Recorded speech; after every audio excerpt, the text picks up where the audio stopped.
Now, it sounds like a plot of a movie. Two astronauts are stuck in space and having no clue when they can return. NASA is facing a crisis as it tries to figure out when and how to bring back astronauts Sunita Williams and Barry Wilmore, who are stranded at the International Space Station.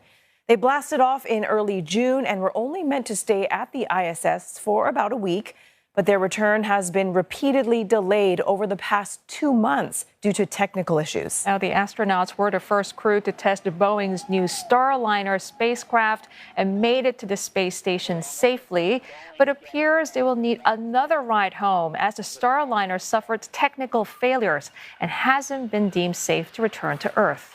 Until these issues are fixed, the pair will likely have to stay put and may even face the prospect of spending Christmas and New Year in space. NASA says it's exploring options, including utilizing SpaceX's Crew Dragon to bring them home in early 2025. For some insight, we are joined by Professor David Barnhart. He's a director of Space Engineering Research Center at University of Southern California. Professor Barnhart, so we know the problems with Starliner started pretty early from the test flight phase, kept coming even after it reached the space station. Just can you talk to us about how significant these malfunctions and problems plaguing the Starliner mission, and could this all have been avoided? Yeah, appreciate the question. It's normal in any new space system flight to have potential challenges that occur. In this particular case, when they were approaching the station, they identified some anomalies that occurred. But the good thing is that there are enough backup systems and they have the capability to support if things go wrong. They were able to actually make the dock to the ISS itself. So it's not unusual that things like this occur. The good thing is that they actually have a lot of time to be able to discover and understand what's going on while it's actually attached at the ISS. Let's talk about the astronauts stuck up there, and if they have to stretch their stay from just 8 days to nearly 8 months. Could you tell us about what the prolonged stay could do to these astronauts in terms of their health, their well-being, and psychological state? Yeah, no, it'd be an interesting question for sure if you go on vacation and hoping to come back and you're stuck. In this case, NASA has a lot of backup plans, I can tell you. The astronaut corps are trained specifically for off-nominal situations that might occur. This one is sort of nothing different than that. What is interesting is that the crew up there, again, I've been lucky enough to know a number of the astronaut corps over the years.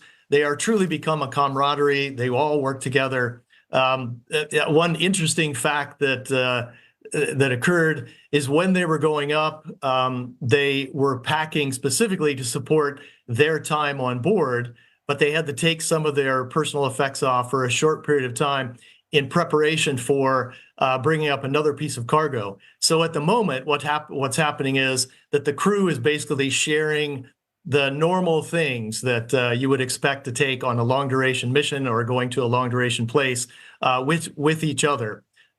They are already incorporated into the day-to-day operations of the ISS. I can tell you that we literally had a mission that we were doing at USC just yesterday. And sure enough, there was discussion. We got to see some of the astronauts as they were going through the ISS portion that we were doing work in. They're all very well engaged. I think they're actually really having a good time at this point. They're doing work. That's the other thing that NASA does is they actually do crew scheduling almost down to the hour. And so they've accommodated the extra 2 crew that are up there at this point, and they're actually doing work in science at this point. Wow, sounds like they were prepared for any eventuality. So, Professor, in terms of getting these astronauts back, there are 2 options on the table, right? They return in Boeing Starliner spacecraft or on a SpaceX Dragon capsule. What call do you think NASA is going to make? Yeah, that's an interesting one. NASA, as you might imagine, is very conservative when it comes to the crew, as they should be. The fact that they have options available is very positive. It's uncertain at this point, sort of really which way they will go. NASA, I believe, has contingency plans that support the long duration support of the astronauts that are currently up there. And I think, as we've all heard, one of their options is to utilize the SpaceX Dragon capsule.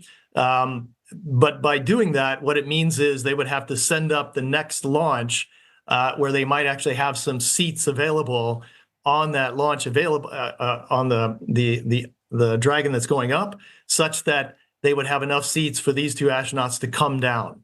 So what that means, in essence, is NASA's weighing all of this, I believe, relative to the science that would be done, the plan for the crew that was going to go up there in the particular Dragon capsule at that time. These things are planned out, in all honesty, months, if not years ahead of time. And so they're going through the contingency plans relative to not sending up two astronauts that had planned to be there and the activities that they would have done. Can they, as an example, offload those tasks to Sunny and Butch? Therefore, the task would get done. Is there cargo that needs to go up that they would reverse out? So it's those kinds of sort of logistic questions that they're really struggling with about whether or not they come down in a SpaceX or whether they will come down in a Starliner, and what NASA does. Professor, given the technical difficulties and delays, what could be the potential repercussions for Boeing's reputation and its commercial spaceflight program? Yeah, the natural tendency, of course, is to sort of tie things that are happening here to potential other things that may be happening with Boeing. There's no question that they've had some challenges over the years here. In this case, this is a highly complex system. Again, I sort of go back to, this is the first major flight of this system that actually went up to the ISS. It is not uncommon, again, for sort of things to flush themselves out where there's potential problems that they've tried to uncover or uncovers in the actual execution of the flight itself. Honestly, I believe between both NASA and Boeing, this is an opportunity for them to really dive in and understand what were the major causes of it. Was it a design activity? Was it manufacturing systems that occurred they needed to update? Was it parts and materials that came in? Not quite sure. They're actually taking this time.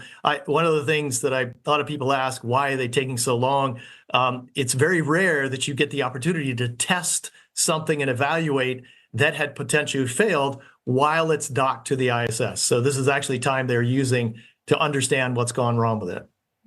On the ISS, Professor, it is retiring in about 6 years. NASA says they are handing that responsibility of the next space station to a private company so that NASA can focus more on deep space exploration. Very quickly, why is this significant? And what are your thoughts on commercial space station services? Yeah, honestly, it's very exciting, because it means that there's a handing off to what was considered to be really, really hard. That was NASA's mission, is to sort of pioneer new activities, to now a sort of ongoing commercialization. So as you might know, the space business or the commercial investment world has sort of blossomed and bloomed over the last 5 years. Commercial space stations are one of those next major steps.